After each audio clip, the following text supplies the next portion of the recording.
peaceful, so there was no reason to show force in that case. Okay, but protest leaders did say that there was a deal made with law enforcement to clear the vehicles from Saddle Road in exchange for the withdrawal of the police officers. I know that there was an agreement for the vehicles and the people to get out of the road, but whether that resulted in the decision to have law enforcement back off, I'm not aware of that, Mike. Yeah, you said 34 people were arrested? 34, I'm sorry, yes, we need to correct the number of people arrested. There were 33 Kapuna arrested and 1 caregiver, and that's the reason for the discrepancy. As for the road, there's also protesters are claiming that the state actually closed the road first, and that the state's claiming that the protesters were in the road first. So which are you saying? As I said, Jonathan, that the state was justified in closing the road because it was a public safety hazard. That's the only reason the road was closed, because there were people and vehicles in the middle of the road, and they needed to get those out before they could reopen it. As you all have seen, there's people going 60, 65, 75 miles per hour down this road, and it's not a good place for people to be crossing or standing on the shoulder or anything like that. So to clarify, it was not the protesters who closed the road? The protesters did not close the road. Yeah. I mean, the road closed because of protesters, but the protesters didn't close the road. It closed because people, largely protesters, were in the middle of the road. Yes. Thank you.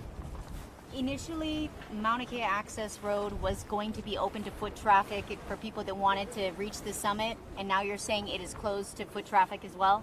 That's correct. The question was, is Mauna Kea Road closed to foot traffic? That is correct, and that was because of the emergency proclamation, which gave law enforcement greater authority and flexibility to take steps like this to prepare for the movement of construction equipment up the highway.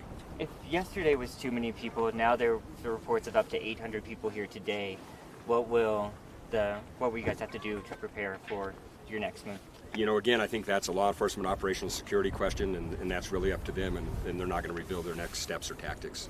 Governor Ige said that there was an overwhelming number of protesters, and they were frustrating legitimate law enforcement. He called the situation, it was creating a volatile situation. Is that still the same case today?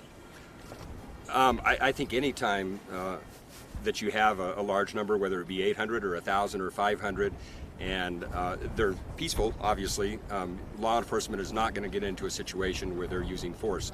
But that's the reason that the governor issued the emergency proclamation yesterday, to give law enforcement more authority and flexibility in the tactics and the strategies they use to try to get control of the situation and get this road open. And the goal still continues to be the movement of construction equipment up the mountain. When that's going to happen, no one knows at this point. They want to be sure that it's done peacefully, safely, and securely.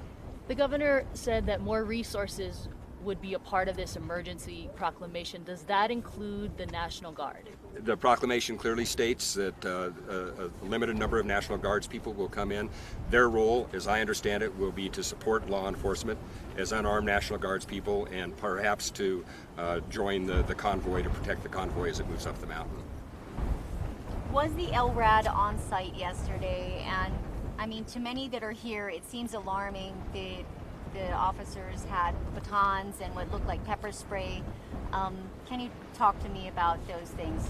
Okay, the question is, was LRAD on site? I understand, and I was actually back here, but I understand it was used as a public address system, which has been the intention all along. It must not be as powerful as everyone thinks, because I was back here and I couldn't hear it. So, and in terms of the devices that officers carry, those are things that they typically carry, and so I can't comment on, what those were intended to be used for, but there was no intention to use any sort of force on peaceful protesters. Do you know why the officers that came in, the heavier presence of officers from HPD, did not have any badges on them? I wasn't aware of that, so we'll have to check on that and get back to you. If someone does attempt to walk up the mountain, or a mass group of people does, what will happen to them? Again, I think that's an operational security question, and in a what if, I can't address that, Jonathan. If people walk up the mountain, that's a law enforcement decision as to how they're going to handle it. So But the it's a mountain is citation, closed. yeah. The mountain is closed. The then? mountain is closed, yes, to public access. Now, there are some other roads that people still have access to, but any access to Mauna Kea access road is closed I currently. guess I was just wanting to clarify, is it an arrestable offense or is it a citation? Well, you can be arrested, but if you get a citation, that's technically an arrest. So they're kind of one and the same. Arrest, I think, means that you're physically taken into custody versus a citation, but the effect and the impact is exactly the same. Native Hawaiian practitioners expressed concern that they cannot go up the Mauna because this road is closed, but in a meeting with Suzanne Case, DLNR chair, she said, you can go up there as long as you walk up there. Is that the case? That's not the case now. That was then, this is now. Because of the emergency proclamation and the additional authority that law enforcement has, they can restrict access to anyone and everyone, including practitioners. We respect Native Hawaiian practitioners' efforts to do that, but right now, for the safety and security of everyone, that's not going to happen. Anyone up there left at all? The only people that are up there are people from Mauna Kea Visitor Services who run Hale Pohaku, and certain folks that are associated with the operation here. Well, prior to the governor's proclamation, many of the cultural practitioners and people here that go up to practice still weren't allowed. So, I mean, how does that work? I'm not aware of that. Until yesterday, they could have walked up the mountain. In fact, law enforcement took a young lady who wanted to hike to the top of the mountain up on Monday. I happened to be coming down, and I gave her a ride back down. She was very thankful that she didn't have to walk that additional 16 miles round trip. But that was on Monday. Today we're at Thursday, and things have changed. Yeah, I spoke to her. She was visiting from Phoenix. Yes, she you did wasn't talk a to her. Hawaiian cultural practitioner, and there are many here, and every time anyone tried to walk up, I believe they were told to walk back down. I don't have any information about that. I know just up the road, less than a half a mile, there were people as of yesterday that were up there, and they were told to come down, and they came down peacefully and by their own accord. Dan, yesterday's law enforcement progression, it seemed like DLNR was first, and then maybe a couple hours later, police department rode in. Can you explain or elaborate on that strategy and why it rolled out that way? All I can tell you is that officers from the DLNR Division of Conservation and Resources Enforcement were the ones who effected the arrest yesterday. That was part of their plan. Any of you who observed it, I think, will testify that it was done very respectfully, very peacefully from both sides. There was a great deal of emotion involved for obvious reasons. But what transpired after that, again, that's a law enforcement tactic that I don't have any knowledge about. Have you had any Two more questions. Have you had any direct contact with Governor Ige, and has he expressed any opinions, perhaps visiting the Mauna, or are you in contact with him on a regular basis, day to day? I'm not in contact personally with the governor. I think members of the team from the governor's office are certainly in contact with the governor. I don't have any information about whether the governor or any other state officials plan to visit the site here. One more question, and if not, Can you yes, confirm sure, Michael. Can you confirm the number of staff at Hale Pohaku right now? I don't have any idea. Yeah, you'd have to call the visitor service and ask them. Yeah. Okay, thank you all, and we'll see you again tomorrow. Again? Thanks. Thank you. Thank you. All right, there you have it. Dan Dennison, Senior Communications Manager for DLNR. He just gave a brief update of what exactly we are seeing.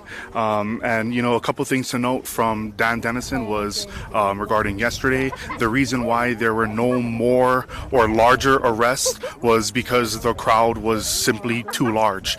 So they made the decision to de-escalate, and that is where you saw law enforcement retreat. As of right now, there is no really more developing information except for that the Mauna Kea mountain itself is completely closed to public access. Once again, Mauna Kea is completely closed to public access. There you have it, your 2 p.m. press briefing from DLNR. We will keep you updated with further developments. Mahalo. Yeah, They look like fake undercover officers. yes. They look badly undercover officers. Hey, do you need help with your tripod or anything? Cut. What was up with the water truck thing? What was it? I think that was They asked long time.